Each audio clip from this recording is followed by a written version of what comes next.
O livro de Levítico. É o terceiro livro da Bíblia e a sua história acontece logo após a saída dos israelitas da escravidão, quando Deus trouxe o povo ao pé do Monte Sinai e convidou Israel a entrar em um relacionamento de aliança.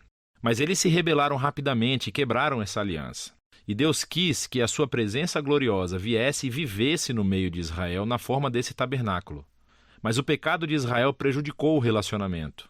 Assim, no final do livro anterior, Êxodo, Moisés, como representante de Israel, não pôde nem mesmo entrar na presença de Deus na tenda. O livro de Levítico começa nos lembrando desse problema fundamental. Ele diz: o Senhor chamou a Moisés de dentro da tenda. E surge a questão: como é que Israel pode, em seu pecado e egoísmo, se reconciliar com esse Deus?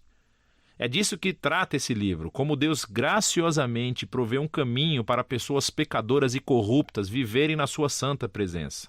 Agora, vamos fazer uma pausa por um segundo e explorar essa ideia super importante de que Deus é santo. É fundamental para entender esse livro.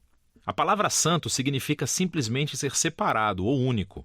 E na Bíblia, Deus é separado de todas as outras coisas por causa do seu papel único, como o Criador de todos, como o autor da própria vida. E assim, se Deus é santo, então o espaço ao redor de Deus também é sagrado. Está cheio da sua bondade e sua vida e pureza e justiça. Então, se Israel, que é injusto e pecador, quer viver na santa presença de Deus, eles também precisam se tornar santos. Seu pecado tem que ser resolvido. Daí o livro de Levítico. O livro tem um conceito simétrico realmente incrível. Ele explora as 3 maneiras principais em que Deus ajuda Israel a viver em sua presença.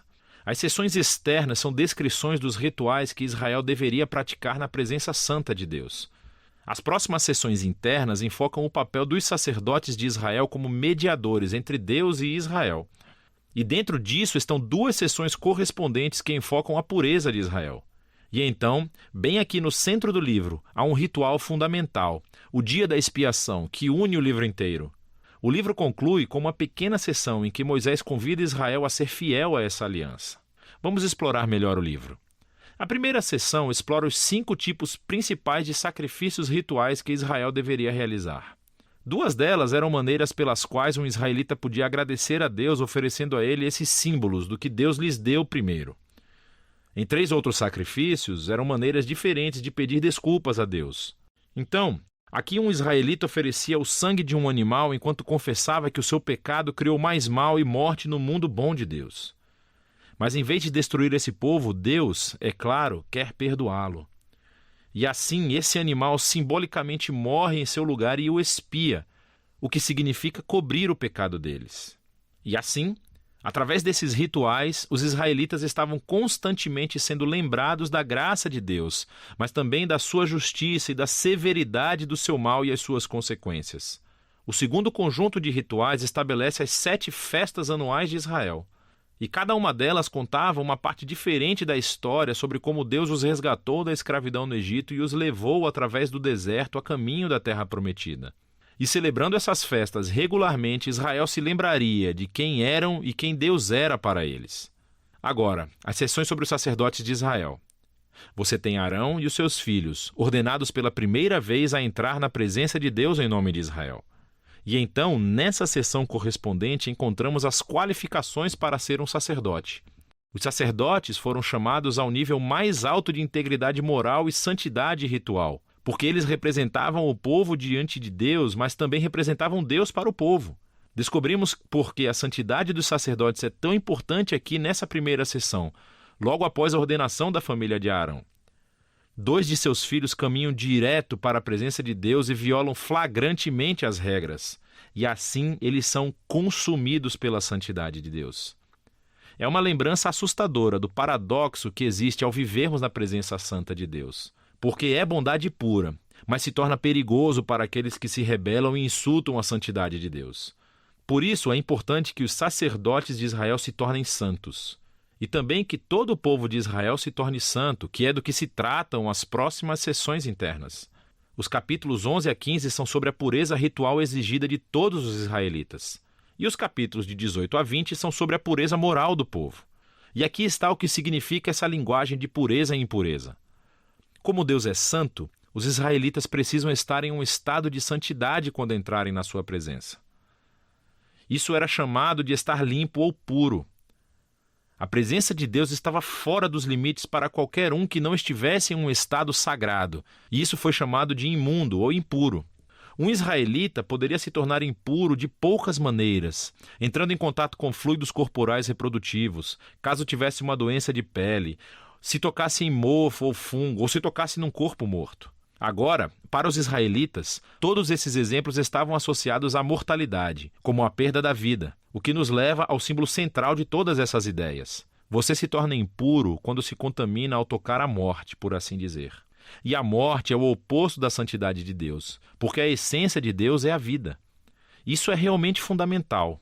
Ser impuro não era simplesmente pecaminoso ou errado. Tocar esses tipos de coisas fazia parte normal da vida cotidiana, e a impureza era um estado temporário. Durava apenas uma semana ou duas e depois acabava. O que estava errado ou era pecaminoso era entrar na presença de Deus carregando esses símbolos de morte e impureza no meu corpo. Não faça isso. Agora, o último modo de se tornar impuro era comendo certos animais. E as leis alimentares kosher são encontradas aqui nessa seção. Agora, tem havido muitas teorias sobre por que certos animais eram considerados impuros e fora dos limites, seja para promover a higiene ou para evitar tabus culturais. O texto não é explícito, mas o ponto básico de todos esses capítulos é muito claro. Ao todo, eles funcionam como um conjunto elaborado de símbolos culturais que lembram a Israel que a santidade de Deus deveria afetar todas as áreas de suas vidas. A seção correspondente aqui é sobre a pureza moral de Israel. Os israelitas foram chamados a viver de maneira diferente dos cananeus. Eles deveriam cuidar dos pobres em vez de ignorá-los. Eles deveriam ter um alto nível de integridade sexual. Eles deveriam promover a justiça em toda a terra. Aqui no meio do livro encontramos uma longa descrição de uma das festas anuais de Israel, o Dia da Expiação. As probabilidades são de que nem todo o pecado e rebelião dos israelitas seriam cobertos através dos sacrifícios individuais. E assim, uma vez por ano, o sumo sacerdote tomaria 2 bodes. Um deles se tornaria uma oferta de purificação e expiaria os pecados do povo, e o outro foi chamado de bode expiatório. O sacerdote confessaria os pecados de Israel e simbolicamente os colocaria nesse bode, e então seria lançado no deserto.